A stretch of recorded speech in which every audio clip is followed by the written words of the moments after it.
Hello, ladies and gentlemen, and fellow comedy lovers out there. Today, on episode 3 of Mojito with Majeeto, I have here the main star of Hundreds of Beavers, Mr. Ryland Brickson Tews. We will be talking about comedy and Hundreds of Beavers. And yeah, Thank you so much for having me, Mojito. thank you for being here. It's such a great opportunity to have you here. And I really enjoyed Hundreds of Beavers, and it is genuinely one of my all-time favorite comedies. And not only are you the main star of Hundreds of Beavers, but also the producer. Is that right? That's right. Yes. Producing was about 10 times harder than actually acting in the movie. So, but someone had to do it. So might as And well be me. I was just wondering, how was the filmmaking process like behind the scenes of such an original comedy film like this? Like behind the scenes as a producer and actor? Well, it was a little difficult to say the least. But we just didn't have a lot of people working on the movie. I mean, at any given time, we would only have maybe 4 or 5 guys actively, on set working on the movie. So, from a producer standpoint, it was always a little tricky to wrangle up enough people to come help us make the movie for, a decent amount of time. And a lot of the producing side of it came down to, me like buying props or getting people to make props or costumes or finding just the right mascots to get and where to get the mascots and where to store all this stuff. Because again, this is a very small budget movie, so it's not like we had a big studio or something to store all this stuff, and we didn't have a lot of professional film people on the movie. We have some for sure, but a Yeah. lot of times it was just like asking friends to be like, hey, can you just come help us out with our beaver movie? Dress up like a beaver, help us, haul stuff into the woods, haul equipment and stuff in the woods. And at the end of each day, we can pay you in beer. That's essentially what the deal was. So yeah, producing was a little rough, a little tricky, but again, someone had to do it, so it might as well be me. And then from an acting perspective, I don't know, it was so much hard work just to um, get logistically where everyone needed to be and to get the certain equipment and props and costumes everywhere from the truck to like the location that we were shooting in sub-zero degree weather in the snow. All that stuff was like way harder than actually like acting in the movie. I mean, that had its own challenges, like physical challenges and being out in the cold and doing physical, stuff with the body. Yeah. But Mike was really good at he had a bunch of storyboards that he had drawn, so he had a very clear vision in his mind exactly how I should, hit poses and where I should well, basically what I should do in the scene. So he's basically like I was basically a puppet and his cartoon character that he was kind of manipulating the whole way through. So it wasn't like I was given some incredible jaw-dropping performance or anything. I was just, being a cartoon character. So I really enjoyed your performance. You honestly gave such a genuine performance for a comedy film like this. well, thank you. Yeah. I don't know. I tried to again, we just wanted the audience, again, there's no dialogue in the movie, so we just wanted a performance that would be able to read anywhere you watched it in the world, where it'd be very clear, like this man is hungry, this man is sad, this man is happy, this man is in love, like very clear visual storytelling. Yeah. And what was the main end goal for this movie? And do you guys think it succeeded for you, or do you think you could have done more with this film, especially after the film receiving all the love everywhere? Honestly, I think it's best case scenario. Yeah, I mean, we've been at over 60 film festivals worldwide over the last year and a half or so. Um, it's had a big theatrical run in the US and Canada, and now it's selling to all different territories around the world currently. So really, we couldn't ask for much more, and it's really quickly turning into a cult classic. Like it's Yeah. already got a big cult following, and people, you know, like yourself who have now come to multiple screenings of it and are now dressing up like, you know, beavers or, you know, fur trappers or different animals. So it's really best case scenario. I think it's kind of exceeded our expectations as to how well it's done. Hundreds of Beavers, like it's really full of slapstick comedy, and it's a silent black and white type of comedy with such brilliant writing. And it just begs the question, what was the main inspirations for this film and the type of comedy it has? Main inspirations would be, I mean, there's the silent film stuff, of course, like Buster Keaton, Charlie Chaplin. Um, but then there's also, you know, there's like the video game aspect of it as well, because the whole Yeah. movie plays like an RPG. So Mike, the director, Mike Cheslick, he always says his biggest inspiration is Super Mario Galaxy 2. But of course, and that has to do with the way it's shot from the high angle looking down, Yeah. very similar to Mario, and then Mario overcoming different obstacles. But then, of course, you know, just any sort of role-playing game where you literally see the guy go from zero to hero. It's not done in like a montage. It's like you literally watch him play the video game, which was we had never really seen in a movie before. Um, but yeah, there's the I think the original idea too came from the old Donald Duck cartoon where he's having a snowball fight with his three nephews. Um, that was a big inspiration. Old Popeye cartoons. Um, basically, we wanted to create the next great snow stick movie because there's a lot of slapstick movies, but there's a very specific genre of film where it's snow stick, and that is just snow-based physical humor. So, but yeah, if anyone's interested and if anyone's on Letterboxd, you guys can go and check out Mike Cheslick's full page of inspirations for Hundreds of Beavers. There's like, I don't know, 30 different movies on there. And you can pretty much point to that and be like, okay, if you mash these all together, you get Hundreds of Beavers. Do you have a Letterboxd account? I do. Yeah.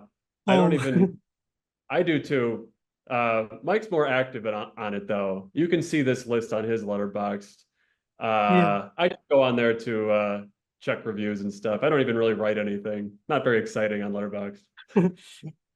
And an aspect that honestly fascinates me within Hundreds of Beavers, like you already mentioned this as uh how you're producing the film, is the hair and makeup and the costumes, like because also in the beginning of the film you have no beard, but then you have a full beard later on. Like that's so fascinating. So how was it like working on that aspect of the film?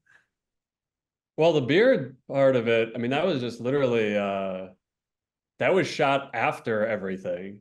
So if you Oh, watch the movie, me without a beard is like the last thing I shot. Uh, so we had to make sure we had to be like 100% sure that I had shot everything with the beard because that's a real beard in the movie. That's my beard. And oh, then so we had to make sure 100% that I was done with everything with the beard so then I could shave it off and then we could film that intro. So it's kind of funny that there's parts in the movie um, where I'm, you know, with a full beard and I'm like 29 years old. But then there's stuff at the beginning of the movie that I have no beard and I'm like 32. So just shows you how long this took to make. But yeah, I don't know. We didn't really have we had a couple makeup people on the movie because there's some stuff where I'm doing like where I'm like cut up and stuff, and there's not a lot of makeup though. Mostly it was just like basically before a day of shooting, Mike would take me aside and he'd use his black Sharpie marker and he would just draw eyebrows because wow. as you can see, I don't have very visible eyebrows, Oh, but I have to be very expressive in this movie. So that's why he gave me like thick black eyebrows, like Charlie Chaplin, essentially. yeah. Um, But other than that, I mean, yeah, there's not like a lot of makeup work. And then, but yeah, there's some great costumes that were all custom made. And then, yeah, the mascots we just bought from China. So, Oh, do you have any sequel in mind for this film? And even if you don't, would you like to make continuing, would you like to continue making comedies in this style? oh yeah. Well, we learned a lot making this movie, namely that no one should make a movie. It's far too difficult. No, it's yeah, I mean we got another project. I won't spoil it or anything, but we do have another project in the works, and this one, like our first feature that we did, Lake Michigan Monster, this one will actually have dialogue in it, the next one. And we're going to upgrade to color, believe it or not. Oh, Yes, for the first time. And yeah, we're just gonna try our hand at the whole color thing. And this one's going to have a lot more kung fu in it and a lot more exciting. vampire. Yes. Well, So, but it'll I'm very definitely be much looking another, forward. yeah, it'll definitely be another action comedy with a lot of hijinks. So, but don't expect that anytime soon. It's going to take a little while. Yeah, I can tell. And hundreds of beavers is filled to the brim with non-stop slapstick comedy caused by the stuff that always foils. Do you have a scene that was your most favorite to work on? Um, oh man, scene that was oh well, I think the most fun scene was doing the in the Beaver Lodge um after the it was like in the skinning room scene where we do the fight scene between me and all the beavers. Yeah, Um, that was probably the most fun to do. We shot that over the course of a couple days, and that was great because it was just like a bunch of dudes making a fight scene together. And we had so much fun. Our great fight choreographer, John Trey, he choreographed this whole thing. And so it was just like me and a bunch of buddies in the beaver costumes beating the hell out of each other. And then Mike taking the footage into the edit that night and starting to edit together the fight scene. And then you'd have all these guys from that day, like all of our friends, like probably like 11 or 12 of us, all huddled around the computer, drinking beers, watching this fight scene that we had just shot that day, and us just having so much fun with the violence and comedy of it all that we were just like just dying with laughter when we saw the cut.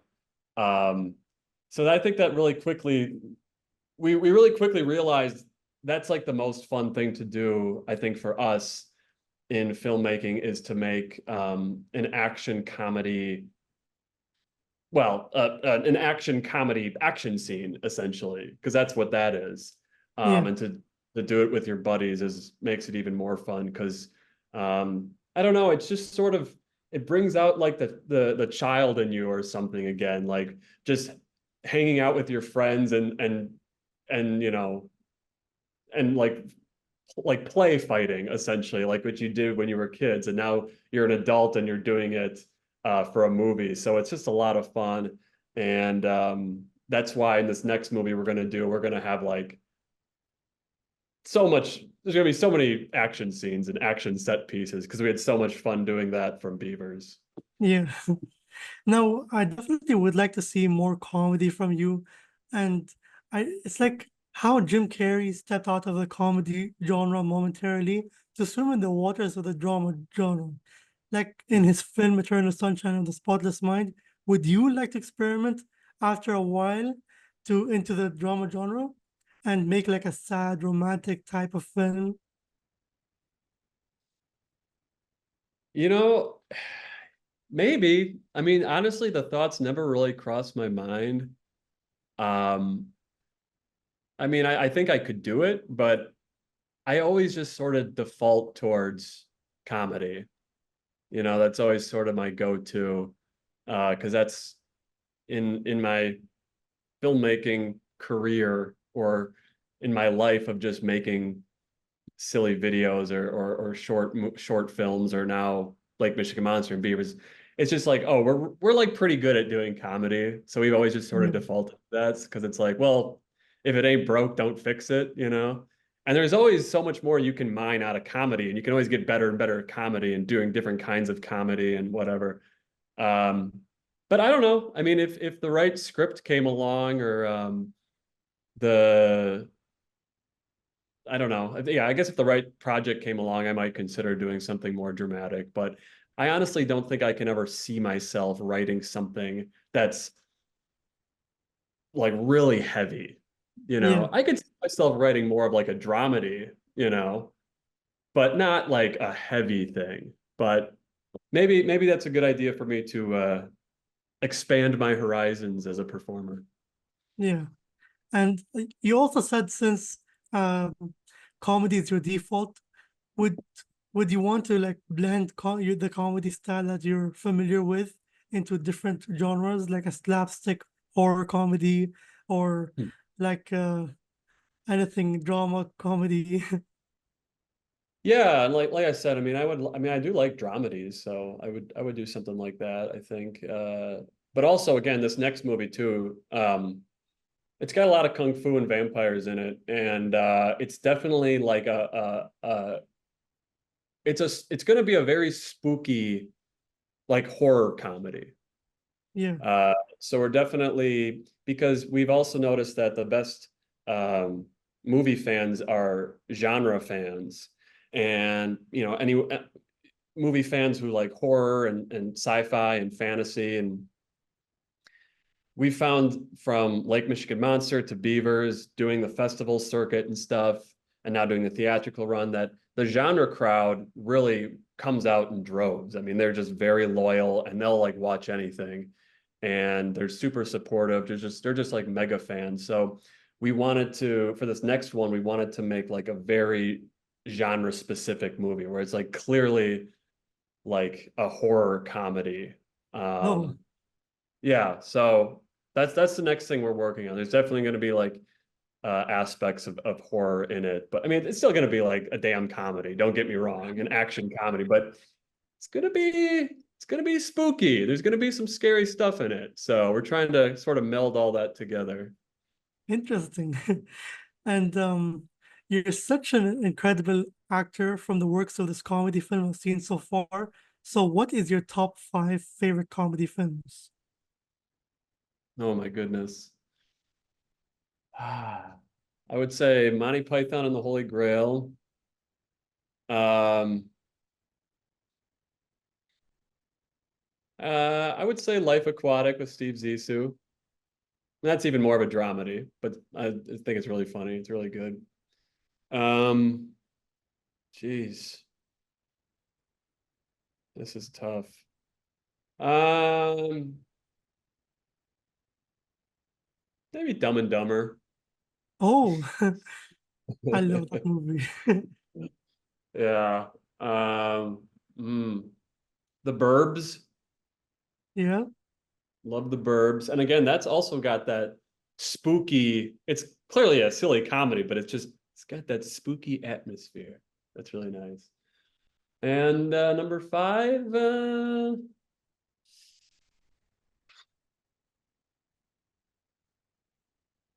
that's tough. You know what? I'm gonna give a specific shout out to Hot Rod. Oh, that's a pick. That's a good pick.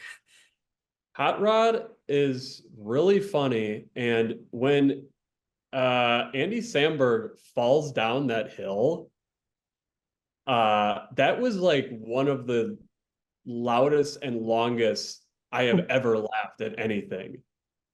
Yeah. So I think that definitely deserves, even if it's maybe not in my top five, that's a strong honorable mention, Hot Rod, because when he falls down that damn hill, it just keeps going. And I was like watching that movie alone, and I was dying of laughter. So Hot Rod. So that's your top five. There you go. There's a top five for you. And yeah, that was pretty much it for today's interview. And it was really nice speaking to you, Ryland. And would you like to say anything to the fans out here in Middle East who likes the film Hundreds of Beavers?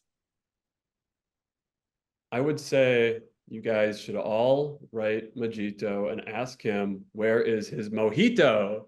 I was told this is a Mojito with Mojito here, and he doesn't have a mojito. I got a damn Yeah, coffee, like a square. We're just a I'm couple working of. on that. Yeah, you should have a little like. Yeah, you should be like. You should be like doing the thing with the mint. You Yeah, know, that's your maybe next next time. time Yeah, for you'll get Hundreds of when we Beavers when we too. make two after we make 200s of beavers and we have another. We'll have a mojito ready. Yeah, Ryland, it was really nice speaking to you, and I just want to thank you so much for this incredible opportunity. And for the audience out there, make sure to stay tuned for other interviews soon, and make sure to like and subscribe, and I'll see all of you guys soon.